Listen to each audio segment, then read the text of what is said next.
Hello and welcome everyone to another episode of The Damage Report. It is Tuesday, but it's not just any Tuesday. It's basically Wednesday. I know that's confusing, but you'll understand when I reveal that J.R. Jackson is here. Hey, J.R., how's it going? Yeah, J.R. I think Wednesday at this, on Tuesday.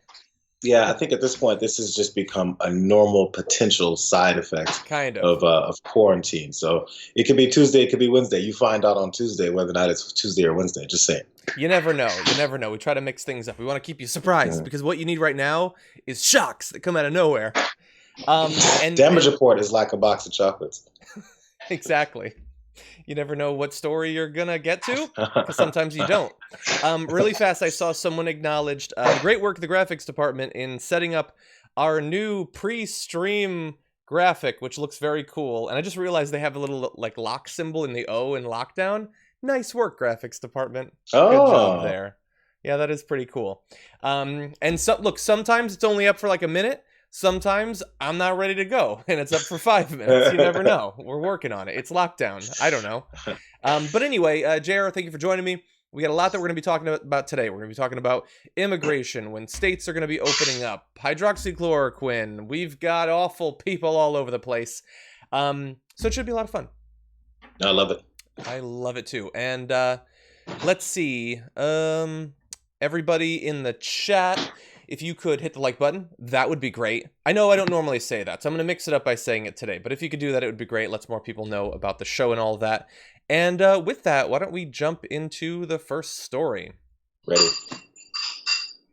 Whether to advance, one major part of his agenda from the very beginning, the Stephen Miller wing of his agenda, or just to distract you from his failures on coronavirus, Donald Trump announced yesterday that, in light of the attack from the invisible enemy, as well as the need to protect the jobs of our great American citizens, I will be signing an executive order to temporarily suspend immigration into the United States.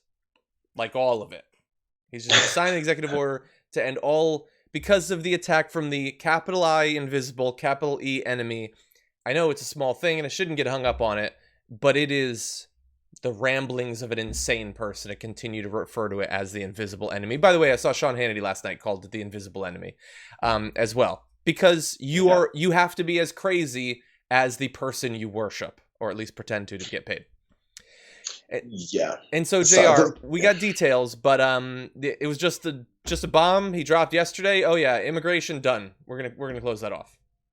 Well, yeah, immigration we're done until we get a couple of other ways to find more loopholes for the right people in the right circumstances to help those same people in the right circumstances, but not real people, just the folks that need to use immigration to continue to facilitate their own business and pushing things forward, not because of any people. So it's almost an automatic admission that this is something that can be formed to whatever thing that helps him out specifically. So maybe the immigration thing isn't a problem as long as it's not a problem for him. That's what we're going to find out. Exactly. And so look, as of right now, there's a lot that we don't know, because this is almost like anything that Trump says he's going to do. He tweets about it seemingly randomly or makes a comment at a press conference. Nobody on his team knows what he's talking about or what he was going to do. A lot of the time, you just never hear about it again. But we do know that they despise immigrants, and so that means that this has a higher than average probability of actually happening. So what will actually happen? Well, there's not much that we know, but here are the details we have. The Department of Homeland Security is reportedly still working on the order, probably as of when he tweeted. Little information is known about its scope or when it will be signed. The Agriculture Department is working with the White House to publicly clarify that farm workers will be exempt, according to a lobbyist, because importantly, lobbyists on an issue important as this should be the ones who are in charge of this. And they want to shut down immigration. By the way, not to stop coronavirus from getting in. After all, like close to 1 million Americans have it reported. So it's not going to have any effect on that. But it is useful to imply that foreigners are the problem if you're a Republican running for re-election. But we do want to make sure that these industries aren't hurt because, we both rely on outside workers. I mean, the farms are going to need it definitely. Mar-a-Lago is going to need it. So there are going to be exemptions that have to be made, JR. Yeah, and again, ding, ding, ding. Got a first one already. And I know we're going to get to Tom Cotton's thoughts, but flies right in the face of that aspect as well. So, yeah, farm workers, first of all, because, hey, all of us Americans looking to get these jobs, still not flocking to go to do farm work. Which when they say farm work, maybe your mind goes to something like farming, and you like run a farm. Maybe you benefit from it directly. Hmm. No, they're talking about the folks that they have come in and do all the dirty work, and they barely pay for. Straight up. Exactly. Exactly. The people that allow our country to exist, that are demonized when they're not convenient, barely protected insofar as they can continue to be exploited by the industries that are using them. And that's it. That's the only way that they get acknowledged. Here's a little bit more of what we know.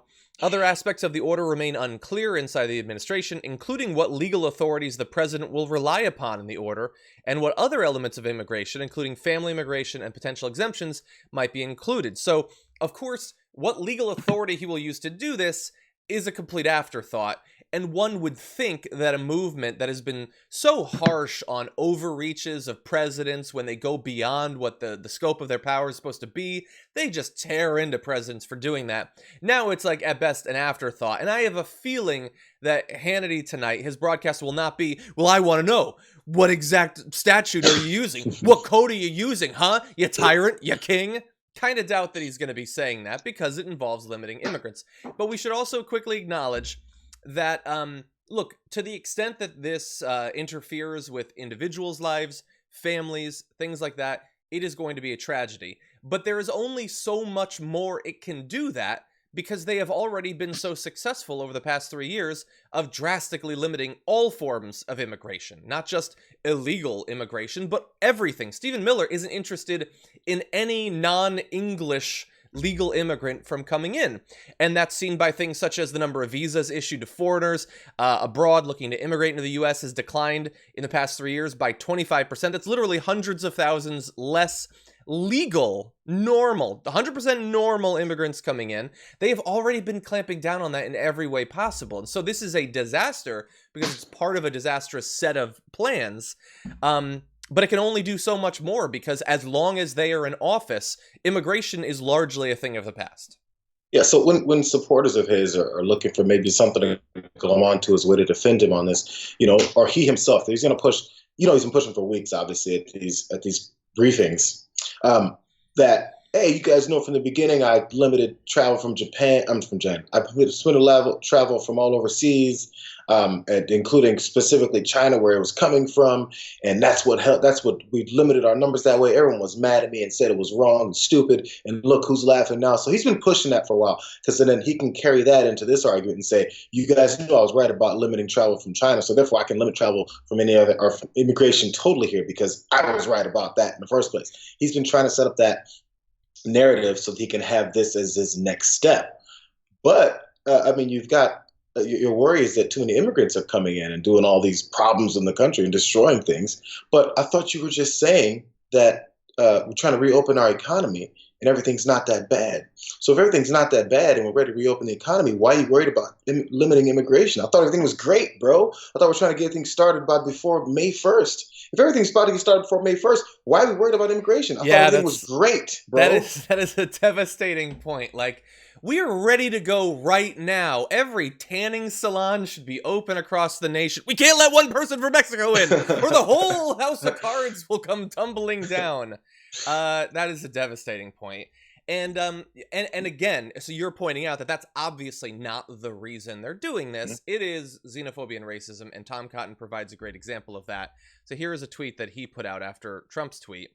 He says, 22 million Americans have lost their jobs in the last month because of the China virus. Let's help them get back to work before we import more foreigners to compete for their jobs. So really fast, again, he's not calling it the China virus because he wants to be accurate. He's doing it because he wants to stimulate even more hatred and xenophobia towards Asians and Asian Americans.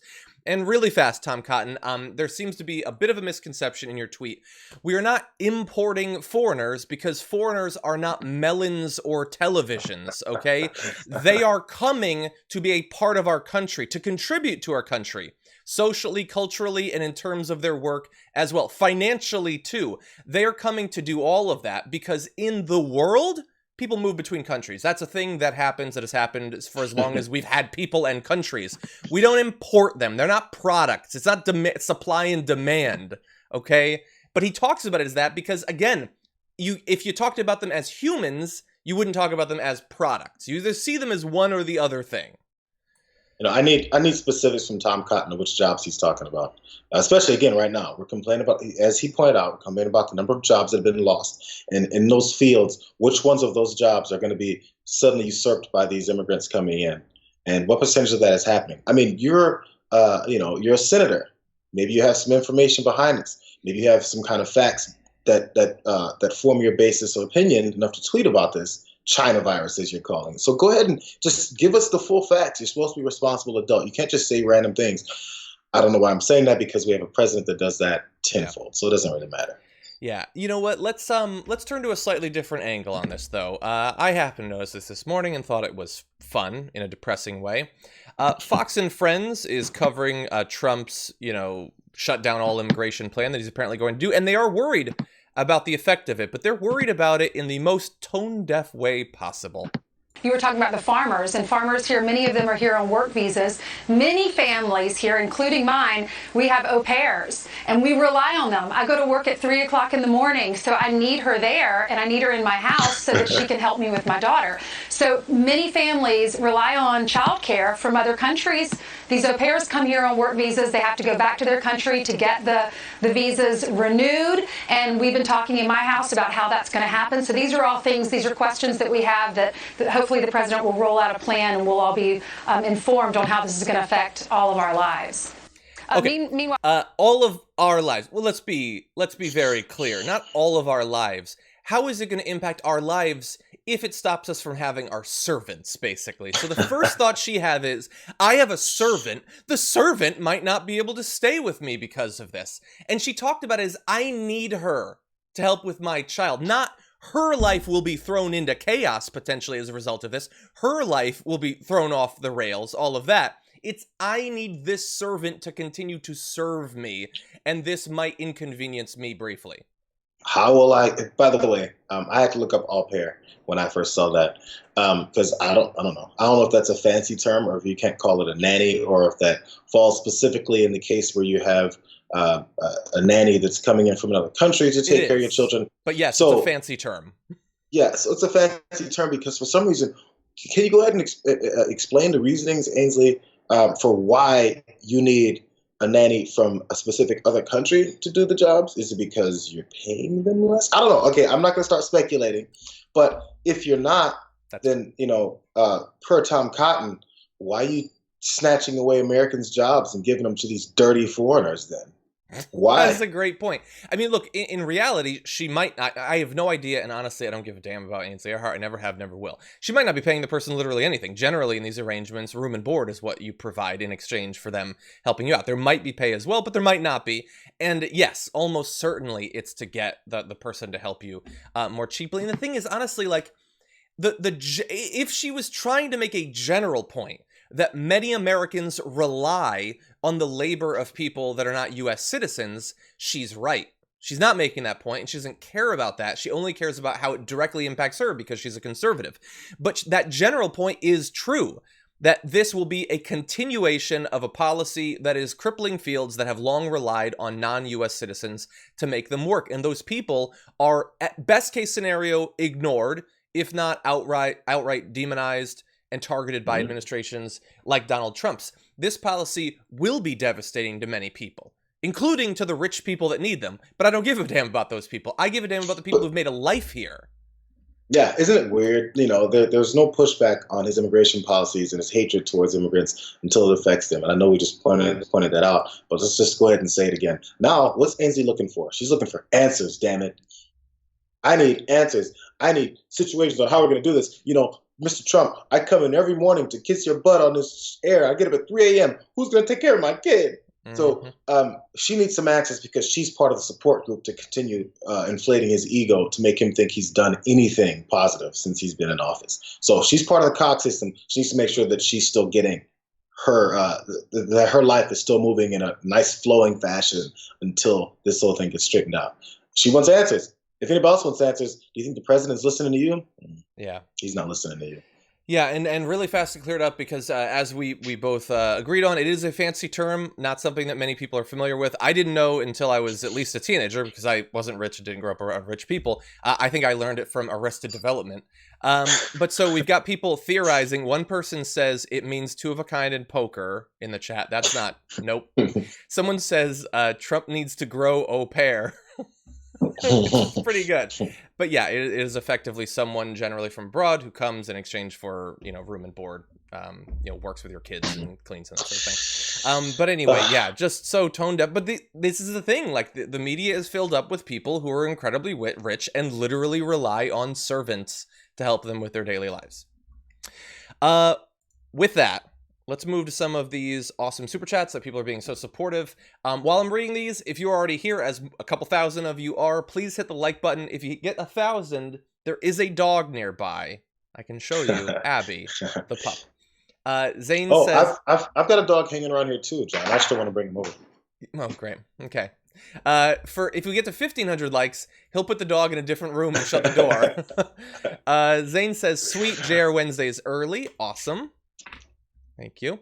Luck Dragon says, in defense of social distancing, temporarily halting immigration would be a good thing. Unfortunately, Trump doesn't know how to intelligently do so. Yes. Yeah.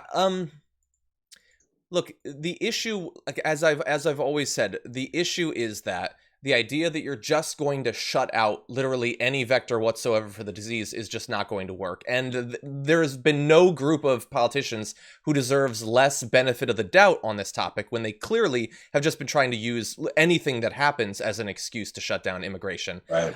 What you need to do is make the testing, ventilators, PPE, all of that available. We say that literally every day because it continues to be true every day.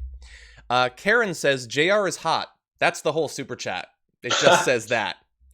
Workers best money ever spent on super chat, just to point that out. Workers Unite says martial law needs to be declared. Tell the Trump supporters to go home. They will listen after tanks and helicopters are everywhere. I would go a different road for that because I don't want the protests, but I also don't want martial law declared by Donald Trump. I'm assuming maybe you mean governors doing it, but in most of the cases, I wouldn't trust them either.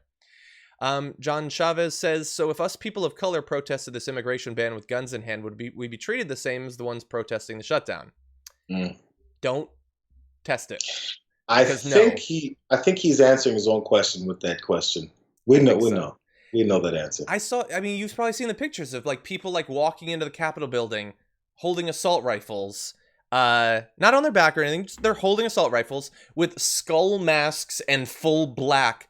Like I always say, you're doing terrorist cosplay. That's all that you don't even look like one of our soldiers, by the way. You do not look like a member of the U.S. Armed Forces. You look like a terrorist from a Call of Duty game. And that's honestly, that is what's in your mind. Because you know that you play that game because you dream about shooting people. Not as a test of skill and aim like I'd play the game for. You just want to look like a terrorist. That's what you want to do. You want to terrorize people. Yeah, they think so. If you're an American, quote unquote, the kind of American they think are Americans, and you're putting on terrorist cosplay, then you're just being you're being cool. You're being intimidating. You're being a badass. That's what you're being. But if it's the wrong kind of person, then you're a terrorist. That's the differentiation here. And let's go ahead and have the comparison based off of that super chat.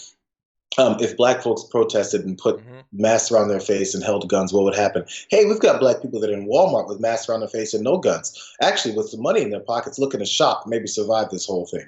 They got kicked out and escorted and followed out by police. Yep. Let's just see. Not protesting, just trying to live. Trying to eat. Mask. That's what it was. Yes. Zane says, can't wait for Georgia, Tennessee, South Carolina to reopen this Friday. Well, we're going to be talking about that in just a couple of minutes, actually. Flint says, happy birthday, John. Flint, thank you. Cal says, let's stop and note that fully adult right-wingers choose to yell, scream, and stomp their feet because mommy and daddy wouldn't let them go to the mall. Yeah. These are people that want us to believe that they would do anything to protect this country. They won't sit in their living room and watch The Office to protect this country. John, wait, your birthday was in February, wasn't it? It was. Yeah, no, it's not my birthday. What's going on? So you need to understand that my birthday has gradually, like the coronavirus, spread and consumed the calendar. Let's see. Tom says, this is on hashtag TDR Live, by the way. I'm looking forward to Trump's next move. Drop minimum wage back to $125 an hour in an effort to cut costs for business in order to increase the stock market. Look, they haven't said that they're going to do that, but is it impossible that they would try to push a cut to stimulate the economy, to stimulate stock prices? Definitely not. And Jeff on hashtag TDR Live says, J.R. Jackson slinging truth on the damage report, articulating exactly what's on my mind. Oh, Nice. now I wonder which thing I said. You have to let us know. I don't remember any truth being slung. There's too much. You can't keep up. So everyone, this has never before happened on the damage report, but my dog really wants to go outside. So here's what I'm going to do. This is going to be a deal that I enter into with you. You're supposed to get to 1,000 likes before you see the dog. I'm going to show you the dog before he goes out, or before she goes out. But you have to get to 1,000 likes afterward, okay? And then I'm going to let her out because she's going to lose it otherwise. This is bad negotiating. You hold it's bad negotiating. Yeah, is. no, I'm going to fill the time. I'm going to let you know. Go grab your dog. Deals I'm making. Yeah, John right now, play poker against him. He's not a good deal maker. He is not written in the art of the deal. He's not the ghostwriter. So for some reason, the guy's giving away the prize before the threshold is reached. What kind of deal is that? You just made this proposal. You made this proposal 2 minutes ago. No. Yeah. She's a very sweet dog. He's a very. I thought it was she. She or he. You can't hear me anymore because he took his headphones out. But I think it's a female dog, as John pointed out back and forth a couple times. He gave away the prize. I'm against this. I don't know what you said. I'm assuming it was derogatory. But so that was Abby. She really wanted to go outside, and she doesn't really like being held. So that was a sacrifice she made for the audience. But anyway, that means you have to get to 1,000 likes now. And it looks like we're very close to doing that. Okay, so with that, why don't we jump to our next topic, JR? Yeah. Okay. Okay. Around the country, governors are scrambling to get the testing kits they need to make sure that they know who in their state has coronavirus and to help to limit the spread of it in the future. So we have Governor Larry Hogan of Maryland, who tweeted this recently. On Saturday, First Lady Yumi Hogan and I stood on the tarmac at the airport to welcome the first ever Korean Air passenger plane carrying a very important payload of lab-gun COVID-19 test kits, which will give Maryland the capability of performing 500,000 coronavirus tests. So Larry Hogan was able to, through connections with South Korea, purchase a huge number of these testing kits, which is going to drastically increase the ability of Maryland to get a handle on how bad the virus is there. Not everyone was happy about this. I mean, everyone in Maryland probably very happy, but not everyone in D.C. was happy about this. So take a look at what Donald Trump had to say about Larry Hogan. Earlier today, Vice President Pence spoke with governors from all 50 states about our unified effort to defeat the virus. He had a great call. It was a great call, very positive in, I'd say, every way. Prior to the call, we provided each governor with a list of the names, addresses, and phone numbers of the labs where they can find additional testing capacity within their states. Many, many labs. We're providing you with a list. We'll show it to you now if you need it. We'll give you the details. But hundreds and hundreds of labs are ready, willing, and able.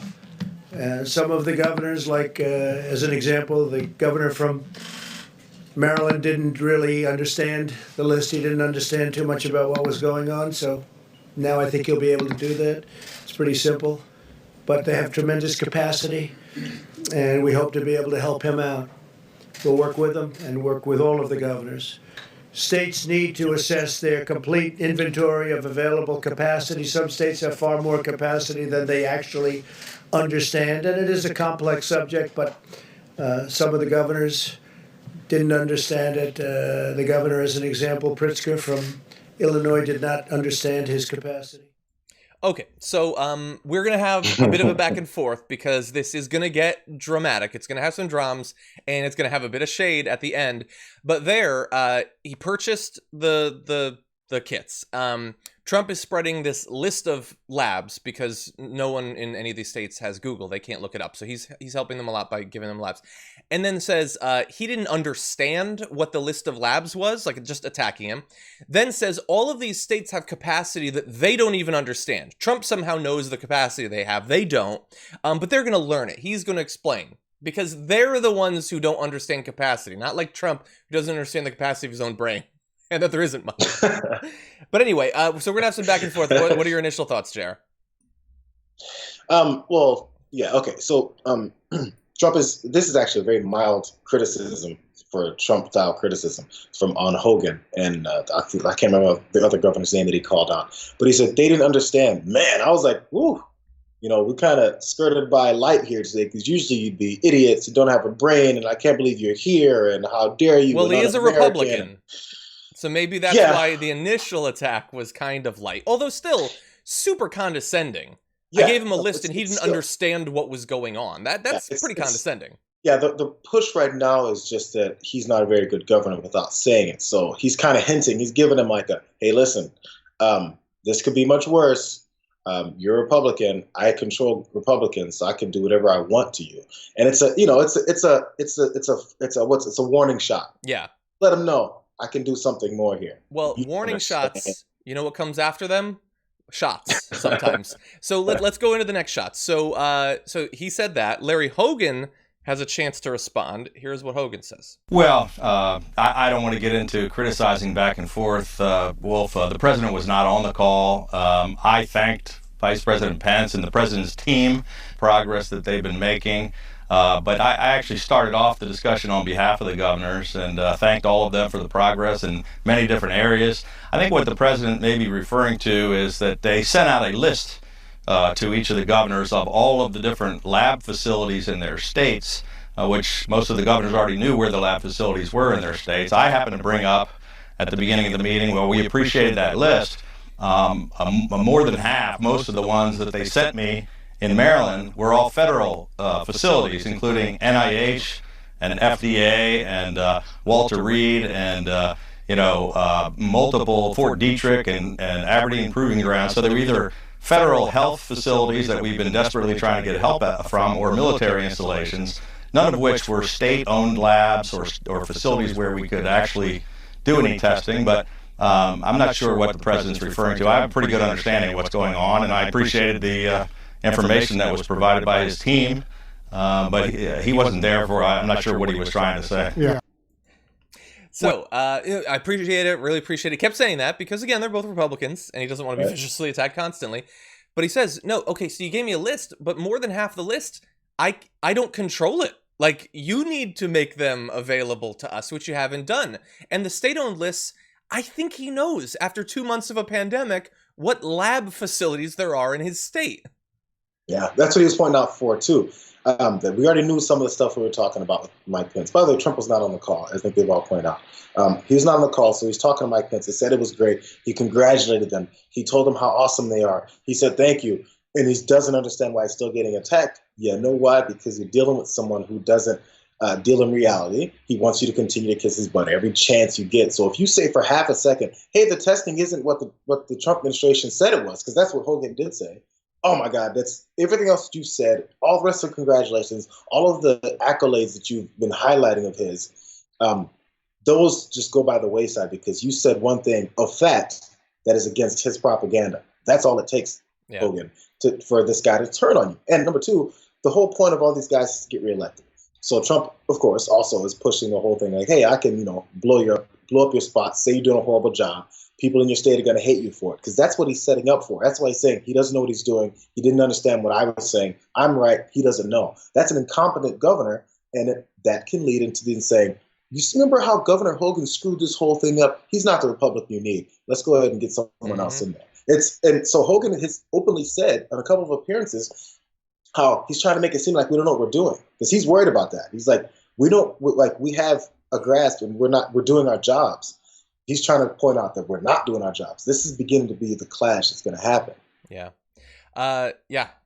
Couldn't agree more. And so, nothing to add. I'm just going to add the last two wrinkles where we get into the shades. So you have two things that we're considering here. You have the little that Trump and Pence are doing, which is sending the governors a list of labs. Great, thank you. You're the best. So you have that list, and then you have 500,000 testing kits. What they really need are the testing kits, which Hogan was able to get from South Korea. So Donald Trump obviously hates that he did that, because if he's going to South Korea to get 500,000 testing kits, it implies that he needed them and that he couldn't get them from America. So Trump had this to say. The governor of Maryland could have called Mike Pence and saved a lot of money. I think he needed to get a little knowledge. So once again, attacking his intelligence. Yeah, he probably just bought 500,000 tests because, like, he didn't think to buy them in America. Like, who would think of that? But he does get, maybe not the last word, but the last word you'll hear from me. So he tweeted this. I'm grateful to President Trump for sending us a list of federal labs and generously offering Maryland use of them for COVID-19 testing. Accessing these federal labs will be critical for utilizing the 500,000 tests we have acquired from South Korea. Hey. Oh!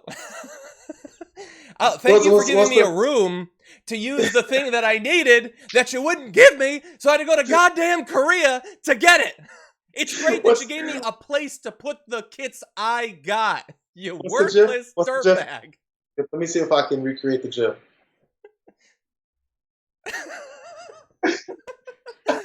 That's pretty good. That's pretty good.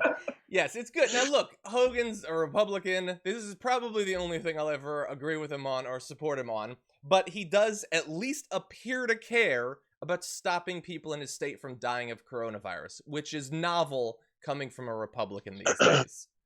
Yeah. Oh, man! I didn't expect that. I didn't expect that to go as fun. I've been reading up on Hogan. I didn't know he said that. Oh, you didn't see the tweet? It was good. There's like, it's difficult to read the tweet because of the amount of shade that it is under. But I was able to he had to do it that way, because if he did it in a base amount of shade, Trump would have noticed. Trump didn't pick up on that. No, he goes, yeah, he's just tweeting again. I didn't understand thank you. I'm grateful. I'm grateful.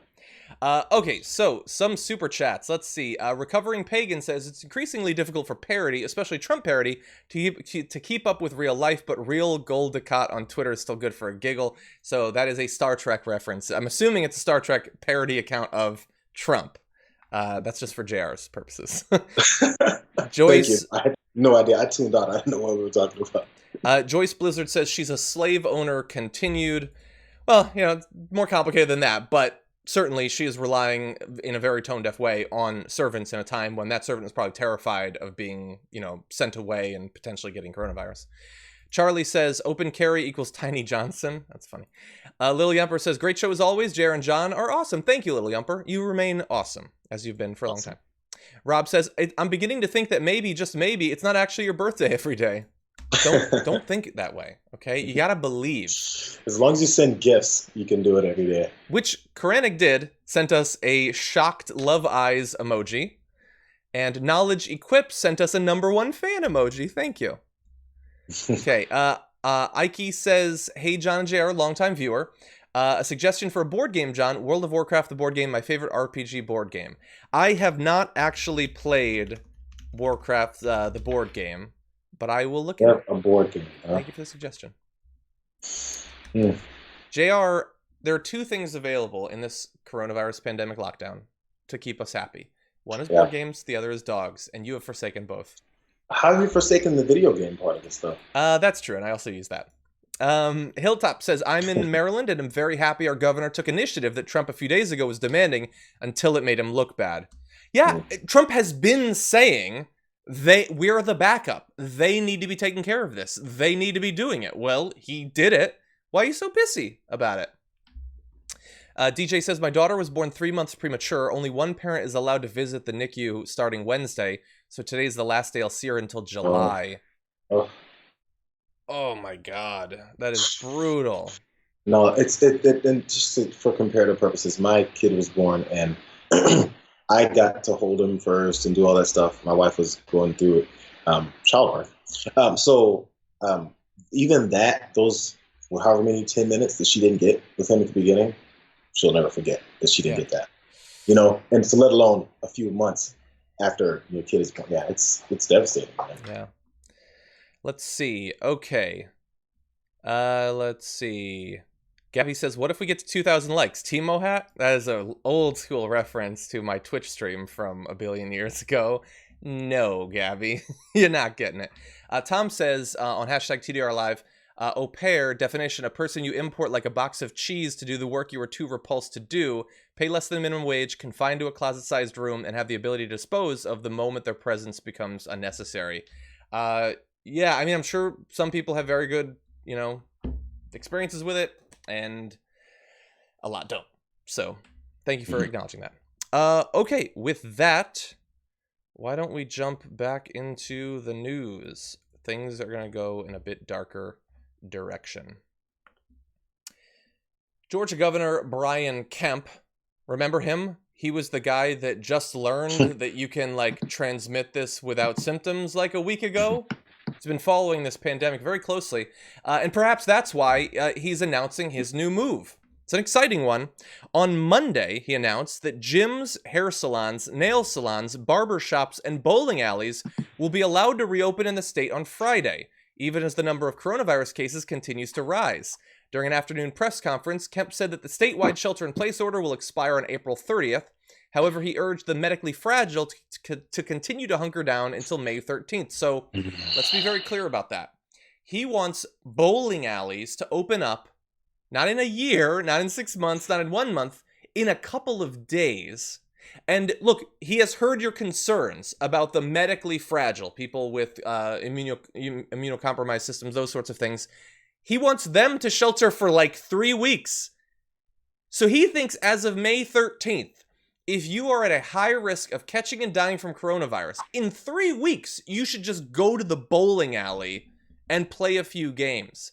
Do we want to make a prediction of how many people will die in America on May 13th from coronavirus? How many will die in Georgia? I know one thing, the number's about to go up because of this move. And I'm getting a couple of signs of positive signs because, there's some other mayors across that state, specifically Atlanta, and I think there's another smaller town, but they've openly said this is a disaster. This isn't a good idea. So hopefully they'll have enough of an influence on citizens there that they'll continue and defy this particular order or this allowance to get out and start sticking your fingers in bowling balls that other people have stuck their fingers in, and sticking your feet in shoes that other people have stuck their feet in, and then putting your hands on the push button screens at the bowling alleys, the other ones that push constantly over and over again.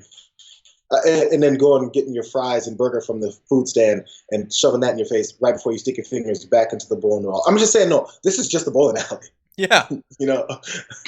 Oh my God. That's devastating. I'll probably never bowl again. If there's a vaccine and the coronavirus is suddenly like the flu, I may never bowl again, period, anyway. A bowling alley, as you point out, is just touching things together. That's all it is. Now, granted, it is a place known for its rigorous commitment to cleanliness and sanitizing things. They do have an awesome spray for those shoes, though. Yeah, you're gonna get coronavirus so that you can bowl? Honestly, I would get it for any other reason before for that reason. But no, it's not just that. It's nail salons, hair salons, gyms. Let's go a little bit further because it might even get a little bit worse. So, as of Monday, Georgia had recorded over 18,301 confirmed cases of the coronavirus and at least 637 deaths. The governor, who cited the pandemic's heavy toll on the state's economy, said that some restaurants and movie theaters can reopen on Monday as long as they adhere to social distancing guidelines. He also gave the green light to churches to hold in-person services. So, restaurants and movie theaters, which are literally just a room packed with people as tight as possible. Outside of a rave or an orgy, you can't get people tighter together than in a movie. As long as they adhere to social distancing guidelines, what does that mean? Does that mean one person and there has to be 6 seats in every direction? What are you going to fit 8 people in the room? And honestly, I'm going to ask a question and I am horrified of the answer. Who's going to go to the movie theater in the time of a pandemic? And honestly, I think maybe some people will, and that terrifies me. You can have a decent number. I mean, okay, so this is a race from governors of idiot governors, a race to the bottom of their stupid policies. So Brian Kemp saw that the beaches opened up in certain parts of Florida, specifically around Jacksonville, and some of those, to their credit, some of those areas are like, whoa, hold up, let's chill that out. So they have a limited reopening, and people who've been in quarantine for a month are like, I want to get the hell out of the house. So guess what they did? They got the hell out of the house. And as long as they practice social distancing guidelines, because everybody does that. So Brian Kemp saw this and said, "Hey, I can be dumber. I'm gonna open up all these other things and make sure everyone knows that I'm dumber than Governor DeSantis down in Florida. This is a race for the stupid governor." And then this is their insurance policy. As long as you guys be responsible and safe and follow those guidelines. Okay, sure, yeah. That's how that works. Yeah, it's we're being ruled by the dumbest, cruelest, most selfish people in the country. I mean, I guess that's always been true, but it seems more urgent right now at a time when they get to decide potentially, unless mayors override them, unless they then get overridden by the state Supreme Court. Like Atlanta, the mayor wants to do the right thing, but will it be able to? I don't know. I honestly don't know at this point. Now, bear in mind that Brian Kemp is perhaps the worst case of this and has been, but it's not just Brian Kemp. South Carolina Governor Henry McMaster announced that retail stores, including department stores and flea markets, will be allowed to reopen on Monday at 5 p.m. with social distancing requirements. Okay, so that's Monday. That's in less than a week. Flea markets, which is basically as close as you can get in America to the literal place where coronavirus was initially transmitted to a human. So that's some nice synergy there. Right. Tennessee Governor Bill Lee said that most businesses will be allowed to reopen on Monday, saying that, quote, as we open up our economy, it will be more important than ever that we keep social distancing as lives and livelihoods depend on it. Yeah, social distancing, but like, I still got to go to a flea market. I still got to go to the movie theater, so maybe not so much. Yeah. And so multiple states. And so we're going to find out, is this going to lead to a spike in cases? Because what we said from the very beginning, and I apologize for going on so long, is if this is successful, the efforts to stop the spread, if they're successful, then they will be attacked as having been unnecessary because the people won't have died. And so opportunists, craven, cruel people will say we shouldn't have done it in the first place. And now, because the numbers aren't rising at an apocalyptic rate, they're saying that's a reason to open it up. When opening it up is not opening it up is the reason that the numbers haven't already gone to that point. So now we're going to have a natural experiment. Some states are going to continue to be locked down. Others are going to surrender to the virus. And we're going to see how many people are going to be sacrificed due to this grand experiment. But you know, it's kind of sad. It's going to, I think, hopefully not, hope I'm wrong about this, but it's going to cause businesses and people to start following that lead. Okay, so say he's opened up bowling alleys, movie theaters, hair and nail salons. And then some of these people are still not defiant, but some of these people are still being cautious and like, yeah, I'm allowed to open my business, but I'm not going to because this is too dangerous still. Now, they're going to suffer while the ones that do open are going to make a little bit of money. And then it's going to start becoming more and more pressure on these other ones that haven't opened to be like, well, damn, you know, people are making some money and I'm still sitting here trying to do the responsible thing. And we know the responsible thing is hurtful to your bottom line. So it's going to cause some people to start stepping out and doing it more as far as the business side. And then people, if your neighbor that you've been staying in home and not talking to for this long goes out and gets her hair done and goes out and does that and goes out and does this, you can be like, man, maybe I should too. And it'll slowly leak into this because we're pack following type people. If you ever see a traffic jam, you notice how people don't know how to not sit in the same line together. Yep. We just jump behind and start doing the same thing and it'll build. And then they'll see it after 1 week. Hey, my neighbor hasn't died yet. No, it's been a week. Yeah. You know. And by the way, so as we've been saying, when the economy reopens, not everything reopens. Not everybody goes back into it. And almost every one of the people who have been a face of this movement saying it should reopen are saying you all should reopen. And all the right-wing YouTubers are still going to be broadcasting from their basement. They're not going to be going anywhere. Sean Hannity is not going to be hanging out in a crowd at a concert in Central Park or whatever. But the people at the lowest tier of the totem pole, those who are most vulnerable, hypothetically will be put in a very difficult position because many business owners will care enough about their employees that even though they'll be allowed to reopen, they won't because they don't want their employees to die. But some, especially chains, will reopen. And then workers will no longer be able to just stay at home on unemployment. They will be forced to decide to be fired or go back to work. And that is not lost on some of them. So I just want to read one quote from a worker. Salon owner Booth, who has never been closed this long since opening 23 years ago, said she had no desire to touch anyone until at least the middle of May. She laughed at the guidance from the governor to maintain social distance as she cut or washed someone's hair. Quote, it's not social distancing if you're touching someone. We touch people for a living. I would never pick money over putting someone's life in danger. But unfortunately, some people would. and they are the political leaders of our country. And someone in the chat mentioned, if one barber has coronavirus, how many people do they touch before they know? Is it 100? 500? I don't know, but maybe we'll find out. Well, it's a shame, but we'd have to, if this all starts happening the way it's going to, it's about a month span before you really start seeing anything that's happening, if that would happen. So they're opening up before May. We have to look into around June before we see if any of these numbers would spike. If people jump out the way that they expect them to. That's hoping that people don't. So here's what's terrifying me really fast, and then we'll move on to our last topic. So in like 3 days, flame on, open up for regular people. The medically fragile will stay at home, according to Governor Kemp. So regular people are going to flood out there and start hanging out in the Gap or whatever. A couple weeks go by of them spreading coronavirus to each other. Many of them not symptomatic. They won't be able to know. And I'm going to guess that the state that opens up first is probably not the most rigorous in terms of making testing available for everyone. So 3 weeks go by of just open spread of the virus.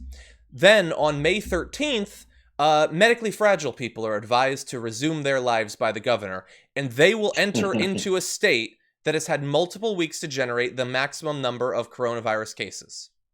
That's the plan. I am not a doctor, not a scientist. I studied political science in grad school. Arguably an idiot. And I can see through that plan and see how stupid that is and see how many people that is likely to kill. Okay. Let's go to some super chats and then our last story, where we're going to focus a little bit on LA. Jay and I live in LA. We never talk about LA. We're about to, though. Right. Hanny Banani says, JR said GIF. No! Instead of GIF. Oh, we're still on that. So, wait. Come on, bro. I say GIF, so now, but whatever. It's fine. Is this your ghostwriter that's tweeting this, or that's basically I super chatted myself posting? John O'Shea says, I was just watching The Office yesterday. Michael left and I bailed. Well, there's still some good episodes after that.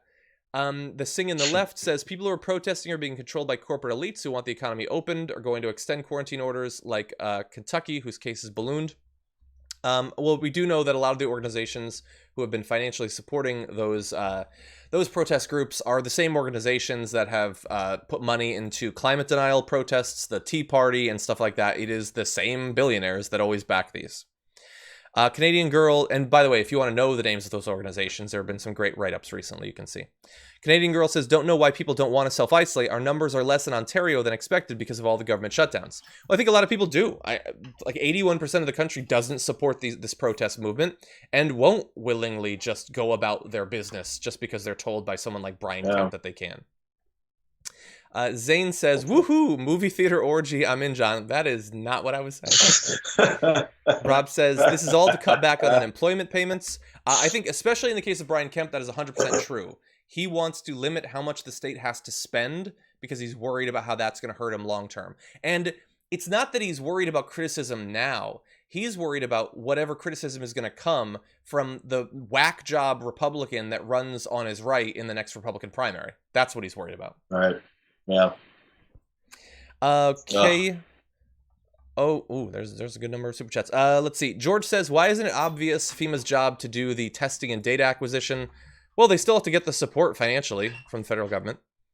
James says, are you saying that you don't want to watch Pandemic in a movie theater during an actual pandemic? No, if they were going to replay like Homeward Bound, I wouldn't go. Like even a movie I'd love to see in theaters again. Okay, so let's go through a last story with JR, and then I'm going to read more because I don't want to keep him for longer than an hour. So let's turn to this, JR. Yeah. This show is taped or live cast in Los Angeles. We're in Los Angeles right now. And look, I want to know, as a self-interested person, how many people in the immediate area have coronavirus. And we've been saying from the very beginning that our fear is that the reported cases are probably a dramatic underrepresentation of the actual number. And now we're starting to get some evidence that that's actually true. So an experiment was done, rounds of testing, of drive-up testing that was made available to test for antibodies in the bloodstream. Antibodies are produced when you have a virus, and they are a marker that you had it. They don't mean that you necessarily have it right now, but they mean that your body has been exposed to it. And so what they found from this first round of testing released yesterday showed that approximately 4.1% of the county's adult population has an antibody to the virus. When taking into account statistical margin of error, that means that 2.8 to 5.6% of the county's adult population is projected to have that antibody. That translates in terms of raw numbers to between 221,000 and 442,000 people in LA County. And so for comparison's sake, that is 28 to 55 times higher than the number of actual confirmed cases of COVID-19. So look, they're going to do more studies. Maybe that will be off. But clearly, far, far more people have it or have had it than are currently being listed or have ever actually been tested for it. Potentially 55 times as many people. It's a good, I guess, number and study and breakdown of how these things work for people who think, I mean, because this has been said, that if you don't show any symptoms, then you didn't really have it, or you couldn't pass it on, or all that stuff has been floated just because we think things in whatever way we want to think about them. So there's many people that can be exposed and never knew it, never show any symptoms, but then you can still pass it on to someone who can be exposed to it and can show symptoms and can get sick and die from it. So to give these numbers isn't to scare folks into thinking that they've all got it. It's supposed to not even scare you, but to alert you into how these things can work if you continue to be, or if you begin to be irresponsible and just think, oh, whatever, I feel great. Hey, yeah, I had a little scratchy throat, but that's just a little bit of a cold. It's cool. I'm going to move on. But you don't know what's going on. And that's the problem with the basis for the whole testing and the reopening before we do that, because we need to know who has any kind of level of it, if you want to put it that way, know, levels of having such a sickness. Yeah, and look, you might think, well, with other viruses, this might indicate that a large percentage of people experienced it, maybe didn't have any symptoms, and are now past it. But a lot of what I've heard about long-term planning for this is it's contingent on we will develop an immunity based on our exposure and getting through the coronavirus. That is far from guaranteed that actually exists as an option or something that will inevitably happen. People have seemingly spontaneously had recurrences of coronavirus. And again, I'm not a scientist or a doctor, and I say all of this saying we don't know for sure. But we don't know that inevitably herd immunity is going to come about without a vaccine, that just exposure is going to do it. What this does tell us is that it is likely, whether it's 28 times or 55 times or 10 or 100, I don't know, and this test isn't definitive. But what it does indicate is that far more people have this than we believe have it. Even if they're not experiencing it, they can spread it to other people. And so when we look at all of these states opening up in just a couple of days, just in time for a packed, weekend at the movies, a lot of people are going to be going out there thinking they don't have the virus, but indeed having the virus and then spreading it, because you can spread it very easily without ever having a symptom. And if you don't have any symptoms, you're probably going to be far less guarded in what you touch, how close you get to people, because you're feeling fine. And they look like they're fine. But both of you could have coronavirus, or at least one of you could. That is the stew that is being whipped up in America these days. And 1,900 people died just yesterday. We're not if the numbers had tumbled down to almost nothing, it would still be a bad idea to do this in the absence of sufficient testing or a vaccine. But we haven't even gotten there. The thing that's tumbled is their willpower, the willpower of Republicans to continue with this, not the number of cases or the number of exposures or the number of deaths. It's the willpower of not, I guess, not their patience with it. It's their willpower to not, as mentioned by one of the super chatters, the money that's got to go out in order to continue to help people in the situation of staying safe and preventing the virus from spreading. Hey, we've heard it multiple times. Lieutenant Governor Dan Patrick, Virginia? No, Texas. Lieutenant Governor down in Texas. Forgive me if I'm wrong on the state. But he's doubled back. He's doubled back around and come back on TV and talking about, living isn't that big of a deal as long as there's better things than living, like getting this economy back going. So therefore, kill yourselves to get this economy going for our children and our grandchildren. Yeah. So he's back on that train again because this is what's important to them, and we know which folks will be sacrificed in their scenario of getting everybody out here and going again. So these types of studies that show us the specific ways this can happen are not beneficial to them. Science, reality, studies are opponents of people like this because, they need to live in ignorance in order to do ignorant things. You can't have facts on your side and then go and do it. Yeah. Because then, now you have to have that conflict in your brain. So they're definitely not going to spread any of these numbers. And by the way, those 400,000, you're talking about just LA County. Yeah. Not LA. Like within 2 miles not of California, here. Not all of Southern California, everything includes San Diego and everything in between, and not Northern California, Central California, all that is not included in these numbers. Yeah. Yeah, and think about it. So the estimate is between 220,000, 440,000 who have been exposed to it. The number nationally confirmed is 800,000. So if this is true, and we don't know for sure, it is possible that number is actually in the many millions if LA County is representative. And it might not be. It might be that rural areas have been less exposed so far. But don't worry, Republican governors in multiple states are doing everything they can to make sure that this hits rural areas as hard as it's hit LA and New York. JR, basically the reason I did this story is be careful out there. Okay? You and your family. I leave the house, for the store like once a week, I'd say on average. Yeah. And I've been doing these little runs, and I make my runs, but I'm like solo. And you see people out, but you avoid them like crazy. Yeah. And you keep your mask on, bro. Yeah, well, that's a fancy one. Mine's not as cool. Yeah. Anyway, JR, thank you so much for joining me, especially on short notice again. Great to have you here. Oh, this was a good day, man. I'm assuming the topics tomorrow wouldn't have been as great, so I'm glad I was on. No, and actually, just in case, I'm going to choose bad stories to discuss with Emma tomorrow. So don't worry. You're not going to miss out on anything. Yes. I'll let her know.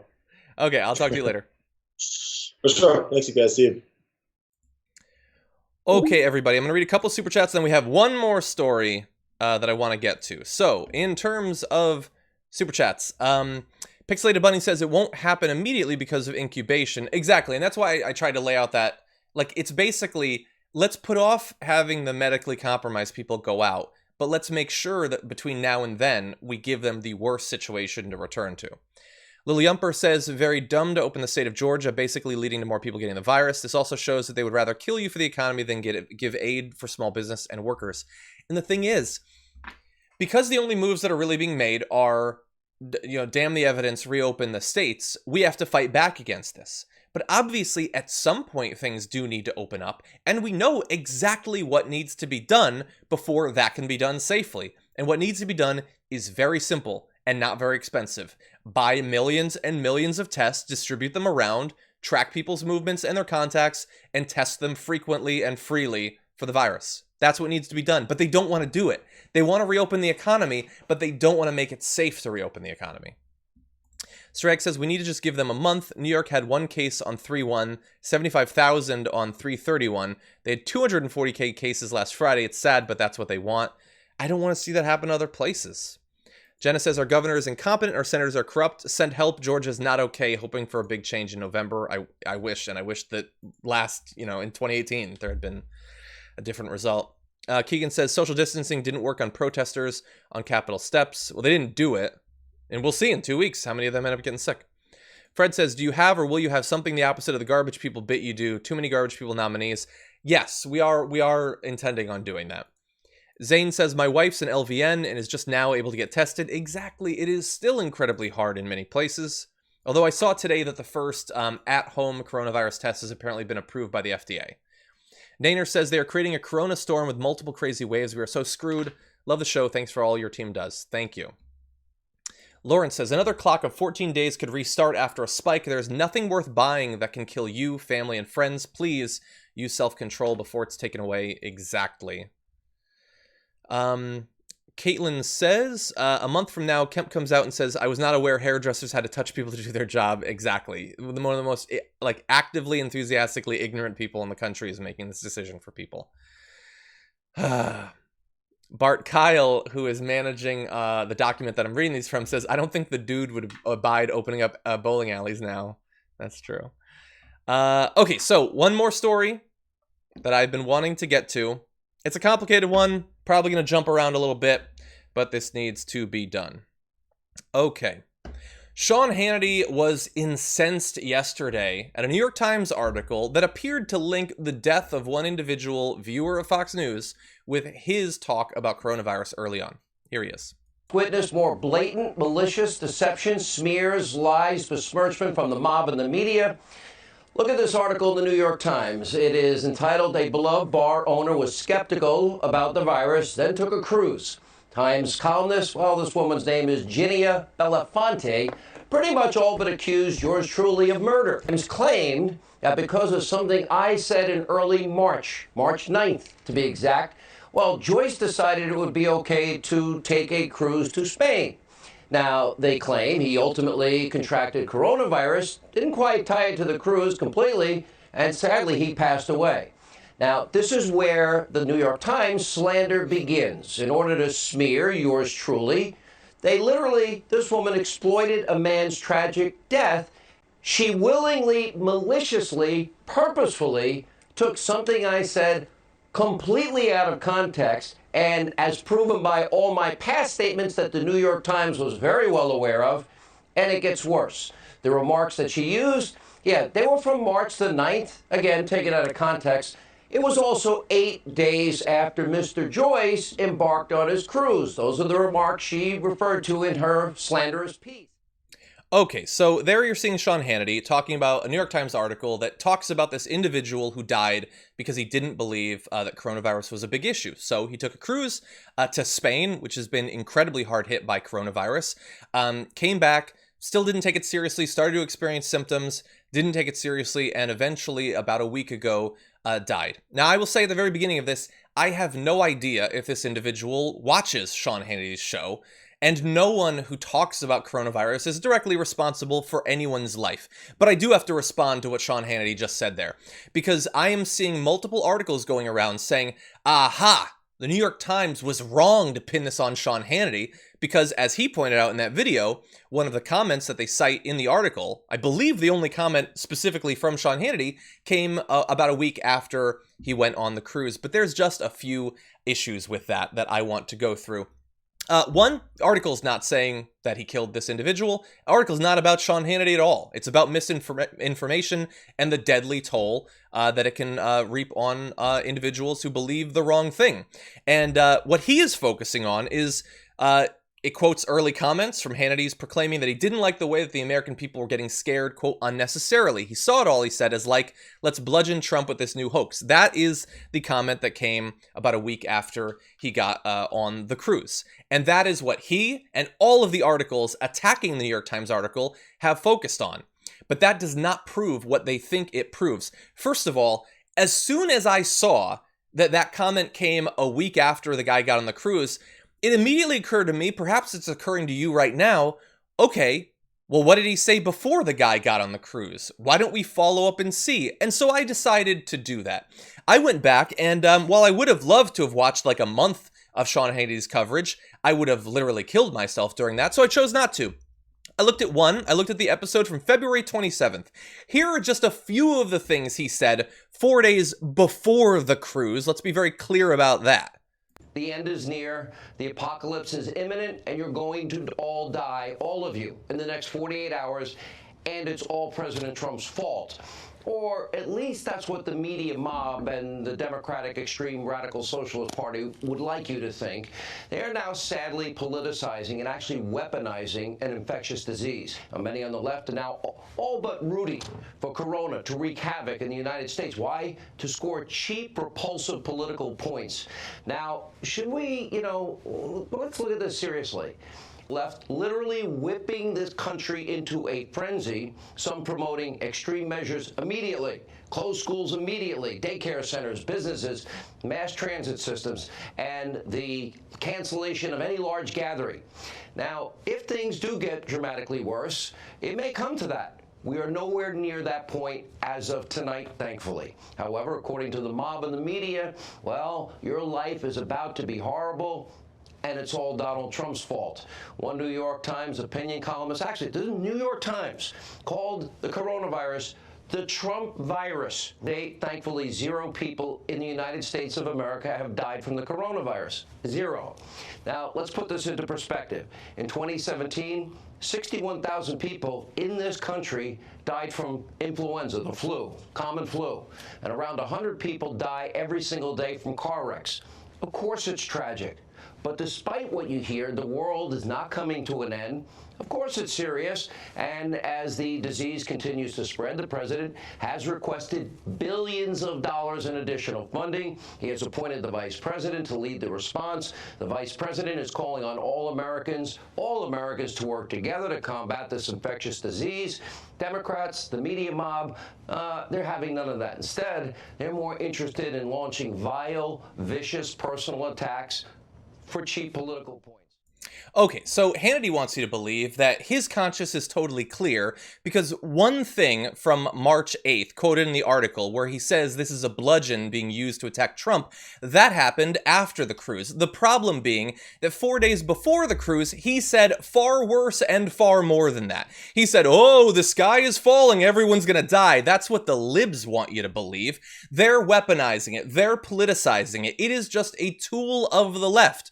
You saw him attacking people who were proposing at that point social distancing, with him saying the world's not over. Someday, perhaps, if things get far worse, we might have to do that, but we're nowhere near that, he said at that point. We don't need to stop going out and gathering. We don't have to shut down mass transit, perhaps cruise ships, for instance. All of that is not necessary. Now, at the time, I would have told him the whole point of doing it is so that it doesn't get much worse.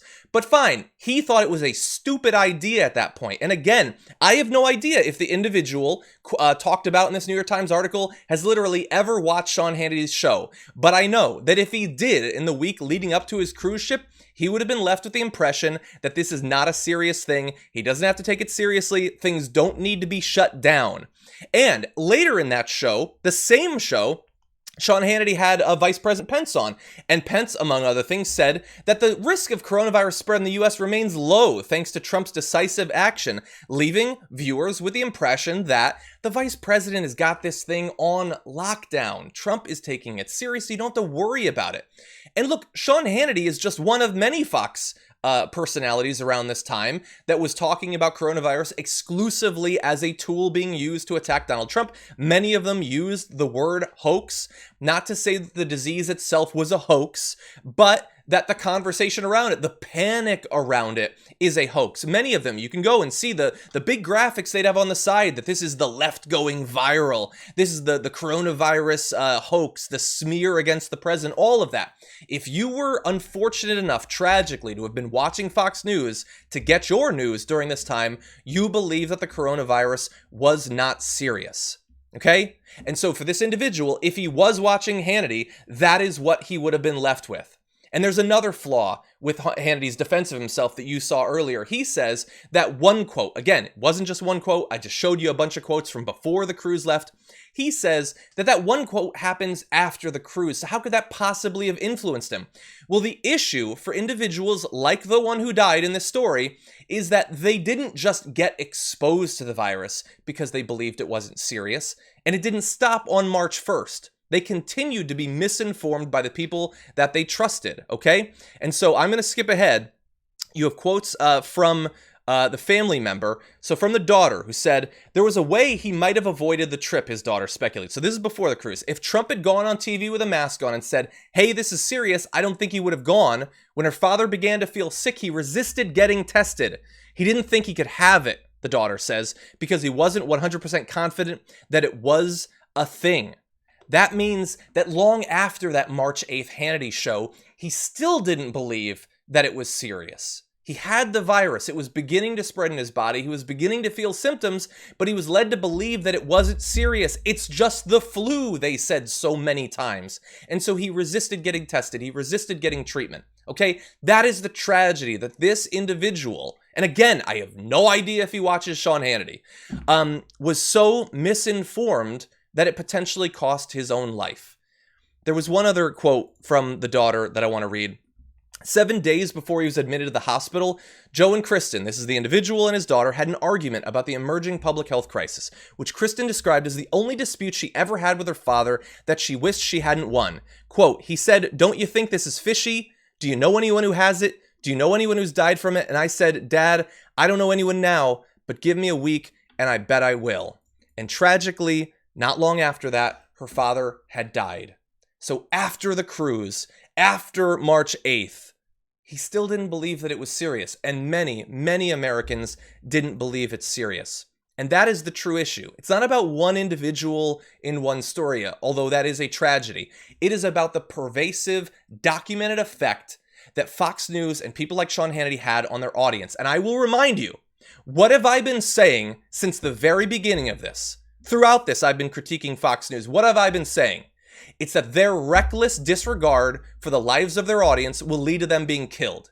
Okay? Now, I should have added, but they're not going to accept that. I should have known that when the documented cases started to come out, that they would fight back against that, obviously.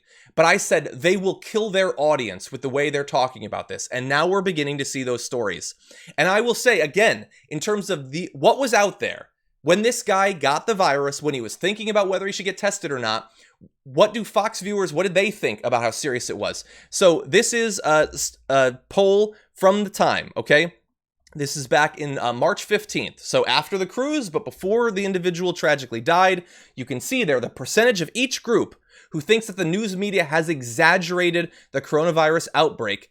54% of Fox News viewers, far higher than any other group, believed that it was being exaggerated. Okay?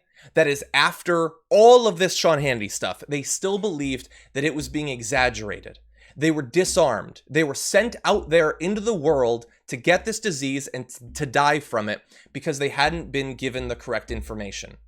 Okay, and look, this is just the beginning. This is just one study. We're going to see more. But scientists have now contrasted the potential effect that watching a bunch of different programs had on you. So we're going to try to get some of the authors of this on the show.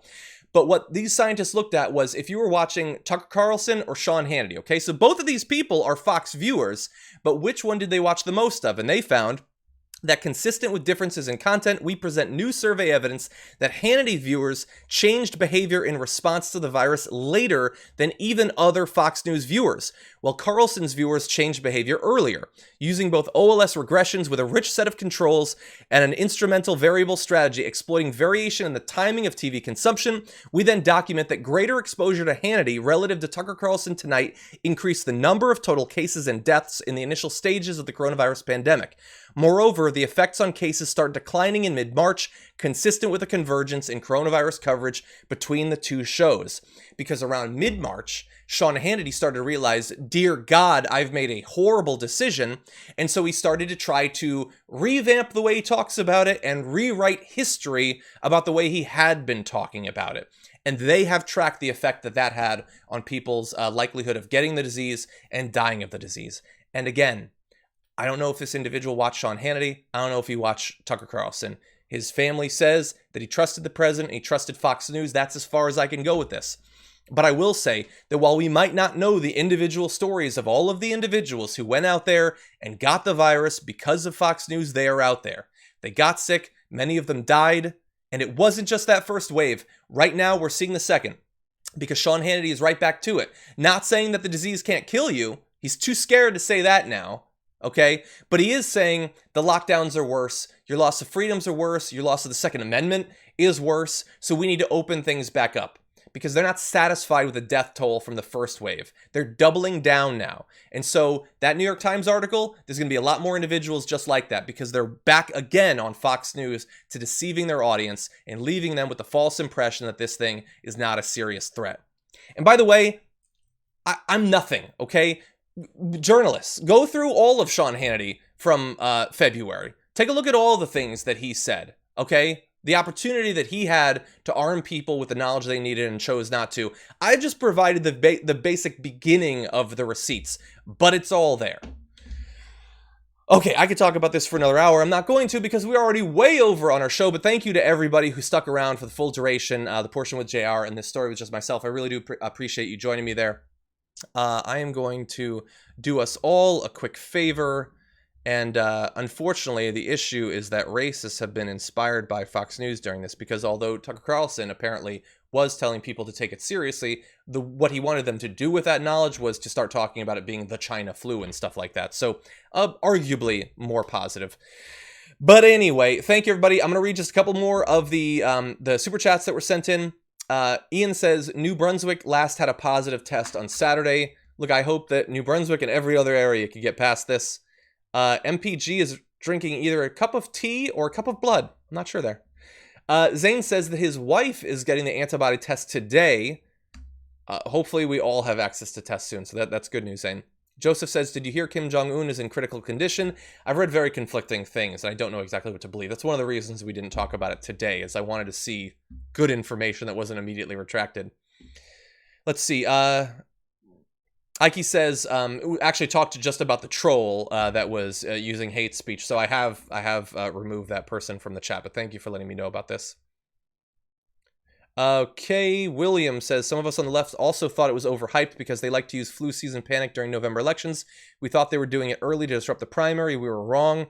That's interesting. Look, and I'm sure some people, and look, even the reporter who wrote that New York piece had tweeted something like a month earlier that the vast majority of people don't die from this. And that is being used to attack this piece, even though that person being wrong about it wouldn't nullify the damage that would be done by Sean Hannity being wrong with it. I don't even understand what that would mean. And what she said was true. The vast majority of people don't die. That's just true. But a lot do, far more than from the flu. Matthew says, John, are we too big and too stupid to be one country? We're too big and too stupid to be literally anything, but that's what we've got.